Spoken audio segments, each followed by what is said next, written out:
Yo Billy Zoners, balik lagi sama gue di Billy Zone, channel paling asik buat ngupas tuntas alur cerita favorit kalian. Di episode sebelumnya, kita udah lihat gimana aliansi pemberontak kita dikejutkan sama berita serangan monster di front barat.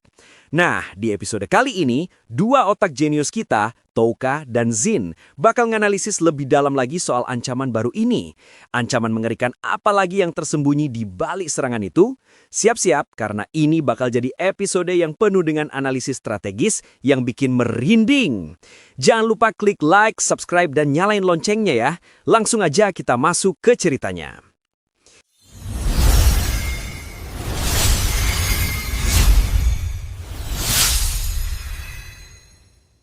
Jadi, kita mulai dari momen di mana Touka lagi mikirin soal alat iblis yang digunakan Vicious itu. Tiba-tiba, dia ingat satu hal yang penting. Dia ingat soal monster-monster humanoid yang dulu dibawa sama Kirihara. Monster-monster kuat dari utara tanah monster. Dia sadar, setelah Kirihara kalah, monster-monster ini jadi tersesat di sekitar sana. Dan sekarang, dengan diaktifkannya alat iblis itu, monster-monster brutal ini bakal kepancing keluar. Dia langsung ngasih tahu Zin kalau monster humanoid ini beda dari monster biasa. Mereka sadis, brutal, dan seneng banget ngebunuh manusia. Dan disinilah pencerahan paling mengerikan datang.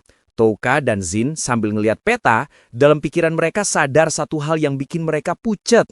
Jalur pergerakan monster-monster ini dari benteng Panuba bakal langsung berpapasan sama jalur kedatangan bala bantuan dari negara di ujung dunia. Ini bencana. Pasukan sekutu terkuat mereka yang sama sekali nggak tahu apa-apa lagi jalan lurus ke dalam sarang monster paling berbahaya di benua ini. Zin yang sadar ini langsung nyusun rencana darurat. Dia bakal ngirim merpati perang buat ngasih peringatan dan nyuruh mereka ambil jalan memutar ke selatan.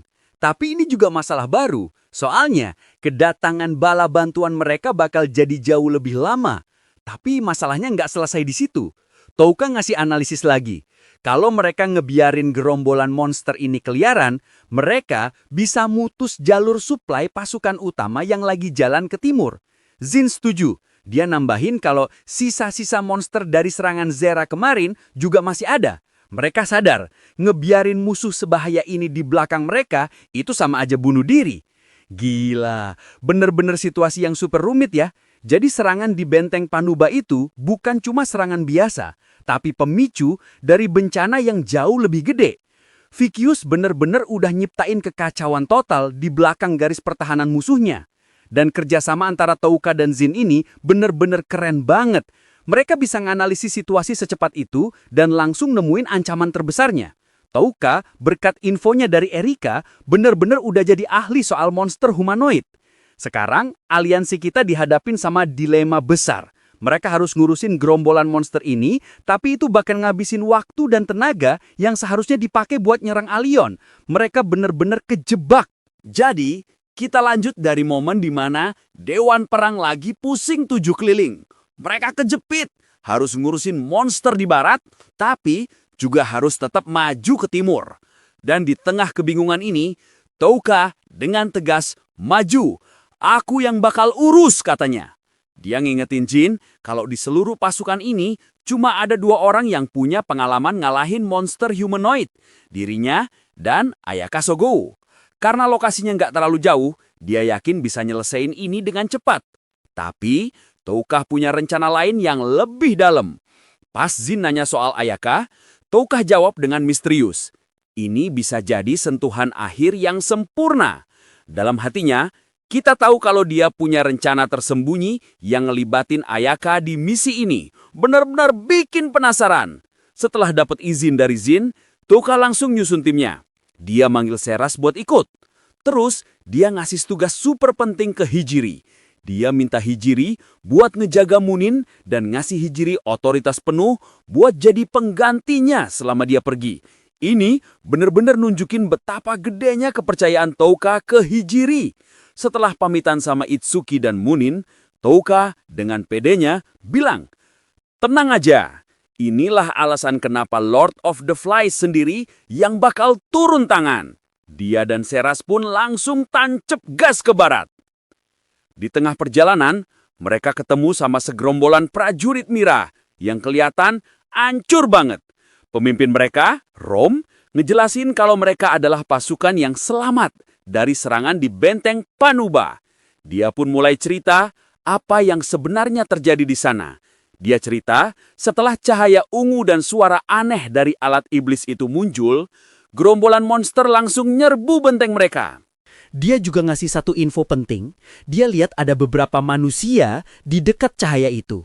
Ini konfirmasi kalau ada dalang di balik serangan ini. Pasukannya yang nggak siap langsung ancur lebur.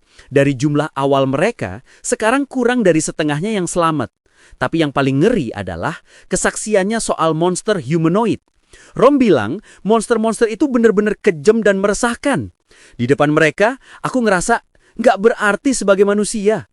Nggak berdaya, lemah, gampang dimusnahin, katanya sambil gemeteran.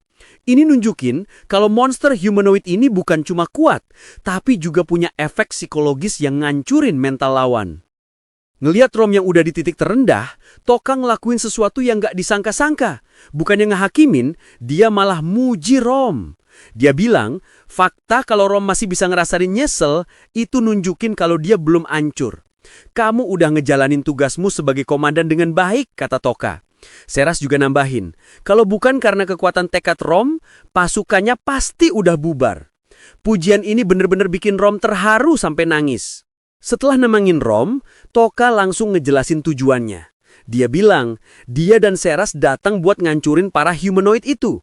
Alasannya, soalnya mereka jadi ancaman langsung buat bala bantuan dari negara di ujung dunia yang lagi jalan. Rom dan prajurit lain yang dengar ini jelas kaget. Gak mungkin, mereka itu monster humanoid, kata Rom. Gak percaya. Tapi Toka dengan tenangnya menjawab, kelompokku pernah ngalahin mereka sebelumnya. Toka kemudian nyuruh mereka buat gabung sama pasukan negara di ujung dunia dan lanjut ke front timur.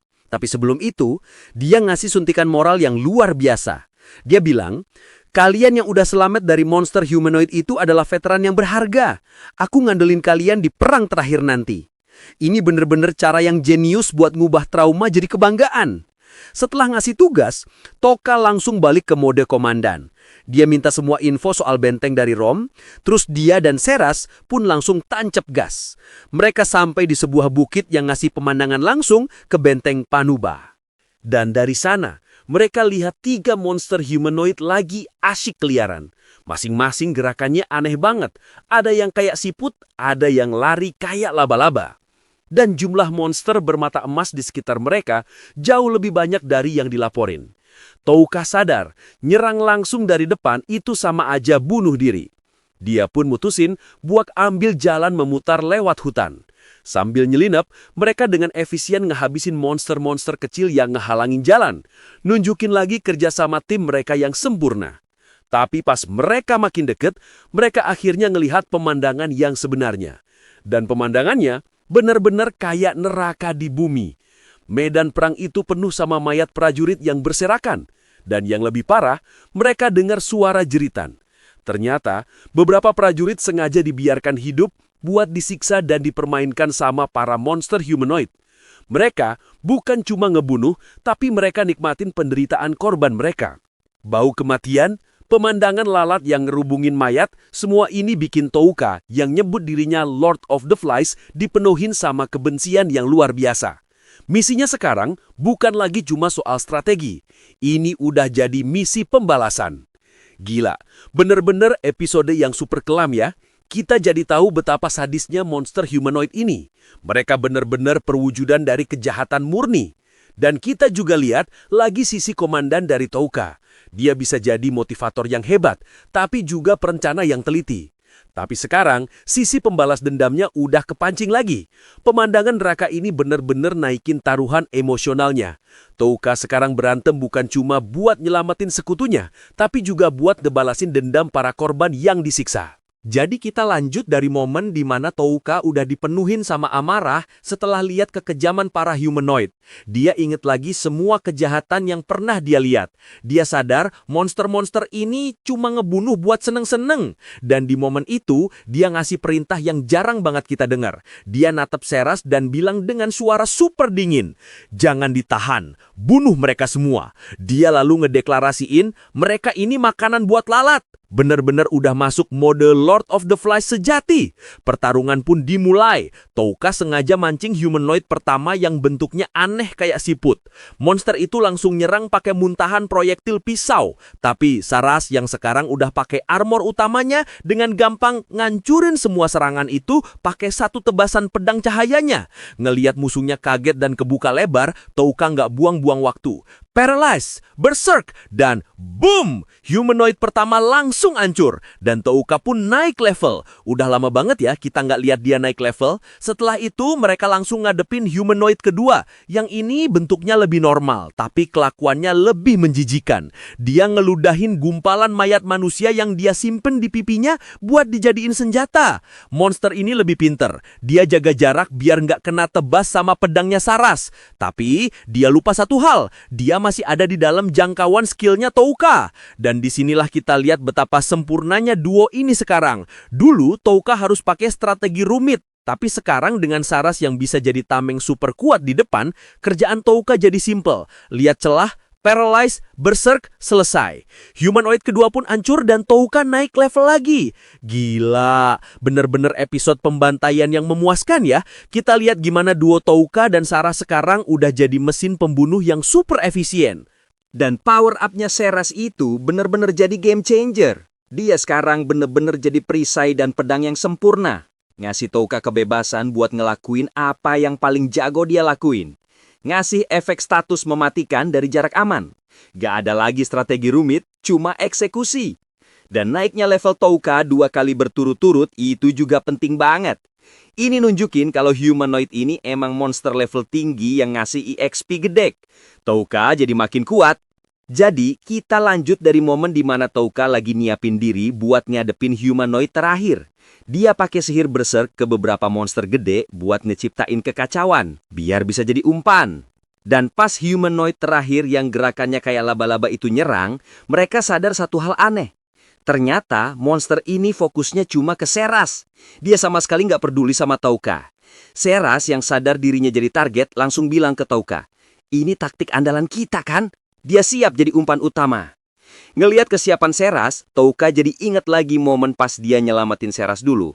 Dan di tengah-tengah medan perang, dia ngucapin kalimat paling tulus. "Aku nggak salah pas mutusin buat nyelamatin kamu, Saras Azrain." Saras yang denger ini jelas terharu banget. Sambil natap si monster, dia balas berbisik, "Aku juga senang. Senang karena kamu yang milih aku." Wah, bener-bener momen baper paling epik di tengah perang. Setelah itu, Touka pun ngehabisin humanoid terakhir dan naik level lagi. Tapi misi mereka enggak selesai di situ. Bukannya balik, Touka malah ngajak Saras masuk lebih dalam lagi ke tanah monster bermata emas. Tujuannya, ternyata Touka punya misi baru. Naik level sebanyak-banyaknya. Dia ngasih instruksi ke Saras. Hajar semua monster kecil dan sedang. Tapi kalau armormu udah mau habis, langsung kabur. Kenapa tiba-tiba Touka jadi ngebet grinding level? Dan disinilah kita dapat monolog paling dalam dari Touka. Ternyata pas berantem ngelawan Kirihara kemarin, dia sadar satu hal yang nyakitin banget. Dia sadar dia gak bisa ngikutin kecepatan Saras yang udah pakai armor utama. Dia ngerasa jadi beban. Rasa gak mampu inilah yang jadi motivasi barunya. Dia pengen jadi lebih kuat, bukan cuma buat balas dendam, tapi juga biar dia gak jadi beban buat pedangnya. Dia pengen bisa berantem di sisi Saras sebagai partner yang setara secara fisik, bukan cuma komandan dari belakang. Bener-bener perkembangan karakter yang super keren. Touka yang lagi mikirin soal sistem levelnya, sadar kalau dia itu beda dari pahlawan kelas S yang pertumbuhannya melambat. Dia yang udah di atas level 3000, pertumbuhannya sama sekali gak melambat.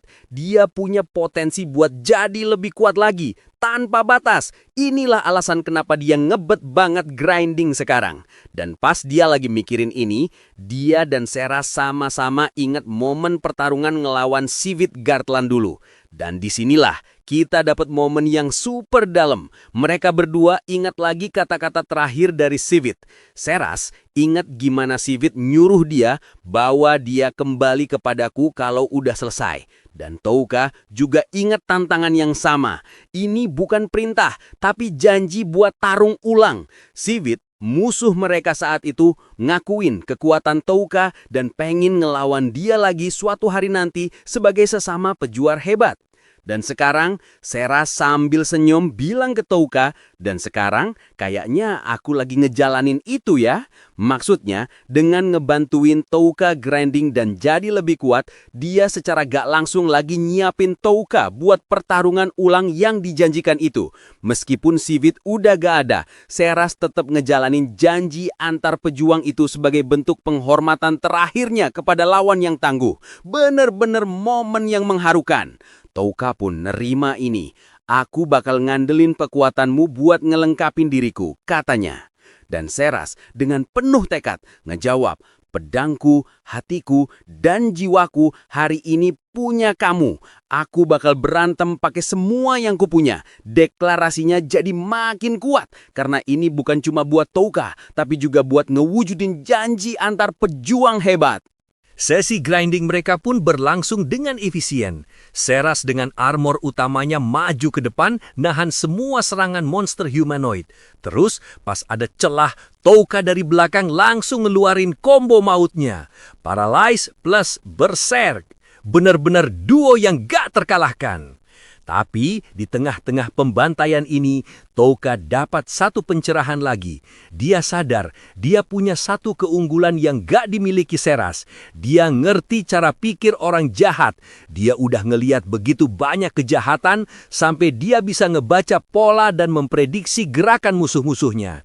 Dia nggak lagi ngelawan sisi gelapnya, tapi dia nerima itu sebagai senjata.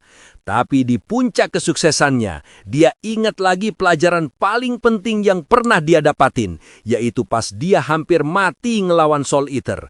Dia ngingetin dirinya sendiri, jangan pernah ngeremehin musuh.